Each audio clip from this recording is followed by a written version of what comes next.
Hello friends, Andy Saluta here, and I'm coming to you on the behalf of the Ministerial Alliance of North Amityville and vicinity. I'm currently serving as president of that organization, and it was extraordinarily important to me that we have a sense of our history.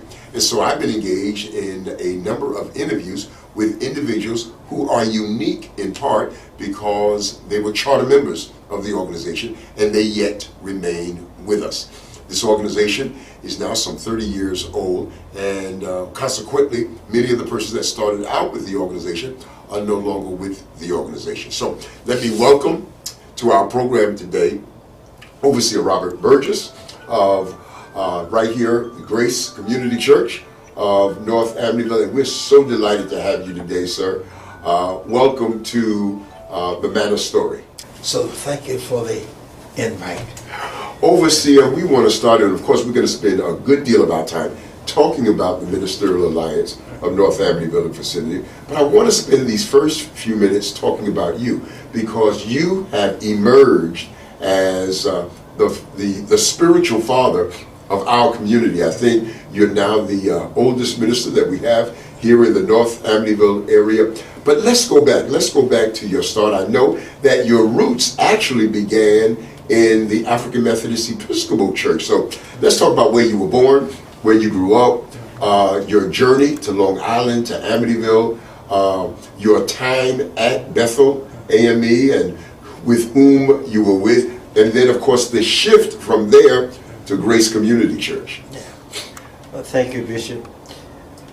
I was born in a little town in North Carolina by the name of Belle Haven, on the eastern shore of North Carolina here, not too far from Cape Hatteras, that area.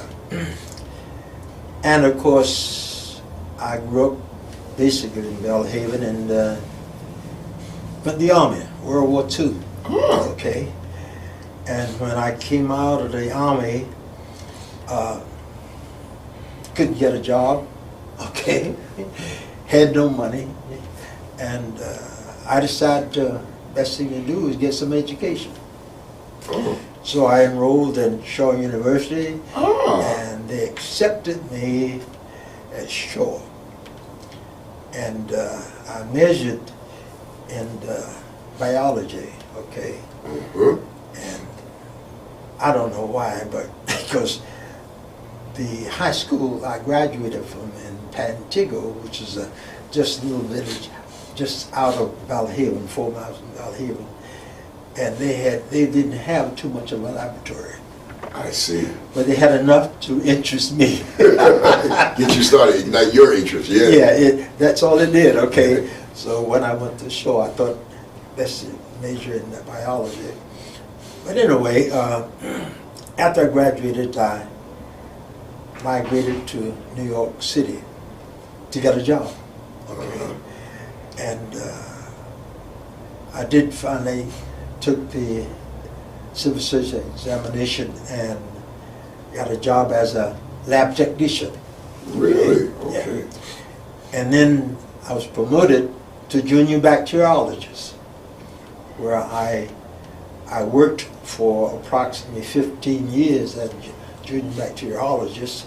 Then I decided to go into the field. I was tired in the laboratory. I was tired working in the laboratory. I just wanted to be outside. Okay.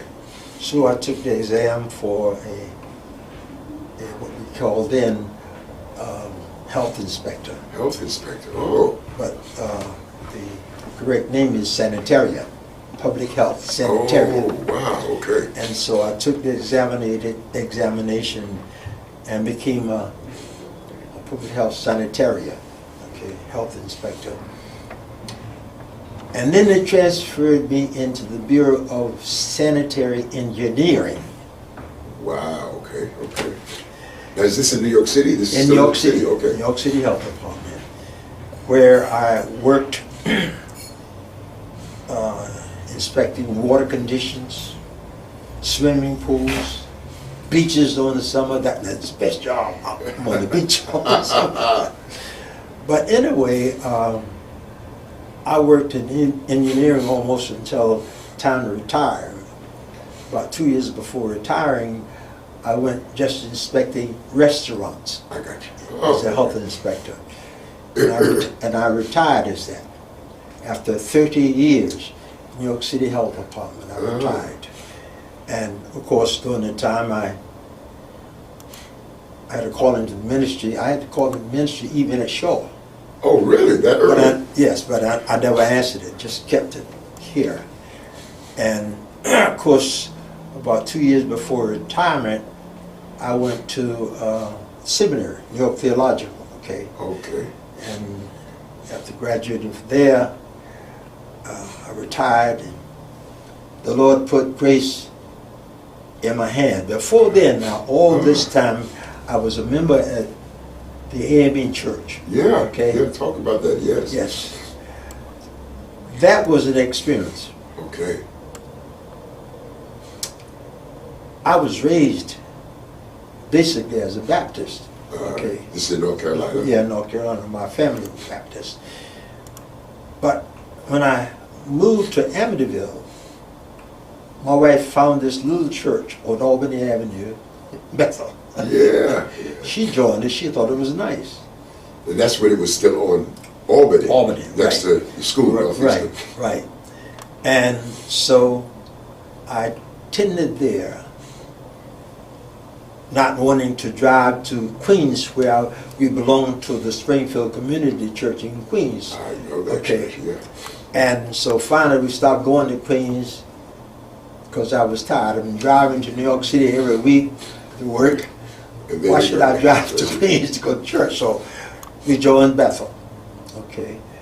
And of course, at that time, I became a civic leader out here. Uh-huh. And you know something, Bishop? When I became a civic leader, you knew about that time. You were young at that time. Yeah. In school with your daughter, matter of fact. Yes, Yeah. absolutely. Yeah. And being a civic leader, you come in contact with a lot of folk. Uh-huh. Sometimes you brush against people. Yeah, yeah. You disagree. And that's when I met your father. Ah. Uh-huh. That's when I met Reverend Dr. Luther. And we disagreed vehemently. One time, only one time. And he called me, he was in a meeting way out in the west somewhere, Arkansas somewhere. Okay. He called me at 12 o'clock at night. Ah. Because we had had a town hall meeting, and I spoke at town hall, and I was angry. And I brought up Reverend Luther's name, and I was angry with him. And someone got it to Reverend Luther at his conference, and he called me late at night, and we talked. Ah. We got an understanding. He invited me to his office at his home. Okay. On Yeah. clocks. Uh-huh. Me and Quintine. Uh-huh. Had the newspaper reporters there. Wow, I remember the incident. Yes. It had to do with the mobile park. Yes, it did. Right down there on 110. Yes, it did. And, And we talked, and your father explained to the newspaper reporters his position. We explained ours. We came out of that meeting almost hugging each other.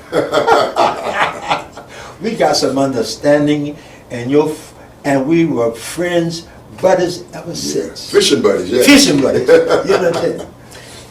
Then, oh yeah, getting back to Bethel now. Uh-huh. I was elevated to superintendent of Sunday school. Okay.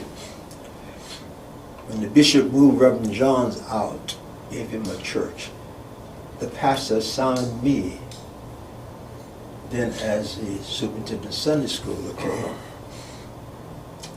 And then, after working hard there, the new pastor came in. Because they would appoint pastors almost yearly.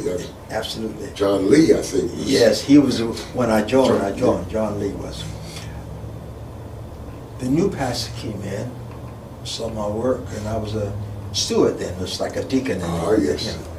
I was a steward then. He elevated me to his assistant pastor. Really? Okay. We worked together, enjoyed each other, until the people, some people, Okay. began to use me when they couldn't get to the pastor. And when they had problems, they would come to me, not to the pastor. I said, that's wrong. You take your problem to the pastor. I'm not the pastor. But Reverend, I said, no, take it to the pastor. But Reverend, I said, if you don't take it to him, what you tell me, I'm going to tell them. That ended that. They stopped coming to me, okay?